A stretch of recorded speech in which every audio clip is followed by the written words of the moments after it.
काल 26 गावं झाली, आज 25 गावं आहेत. इथं असणारे जे कार्यकर्ते पवार साहेबांच्या बाजूने लढायला तयार आहेत, त्यांनी विनंती केली होती की गावात येऊन आमच्याशी थोडासा संवाद साधावा, लोकांना आपल्याला भेटायचंय, साहेबांचं काय म्हणणं आहे कुठे ते ऐकून घ्यायचंय. त्या दृष्टिकोनातून 3 दिवस बारामती मधले जे प्रमुख गावं आहेत लोकसंख्येप्रमाणे तिथं मी एक कार्यकर्ता म्हणून तिथे जाणार आहे. आतापर्यंत कालपर्यंत 26 गावं आणि आतापर्यंत 5 गावं संपलेली आहेत. तिथे गेल्यानंतर एक वेगळा उत्साह लोकांच्या मनामध्ये जाणवतो.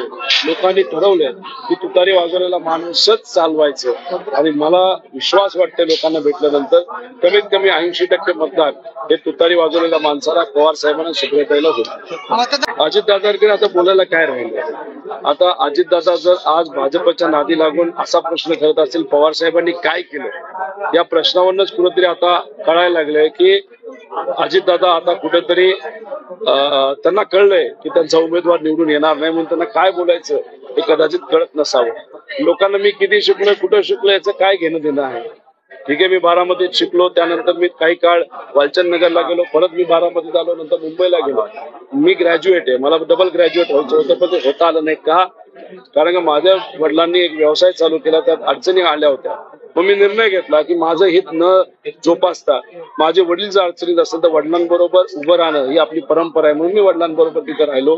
मग मी पुढे शिकू शकलो नाही. मला भारताच्या बाहेर सुद्धा शिकण्याची इच्छा होती, ते करता आलं नाही. पण माझे 2 भाऊ जय आणि पार्थ हे भारताच्या बाहेर शिकले, त्याचा एक आनंद माझ्यासारख्याला आहे. त्यांना ते करू शकले, मला ते जमलं नाही. त्याच्याबरोबर माझे वडील स्वतः डबल ग्रॅज्युएट आहे, उच्च शिक्षित आहेत.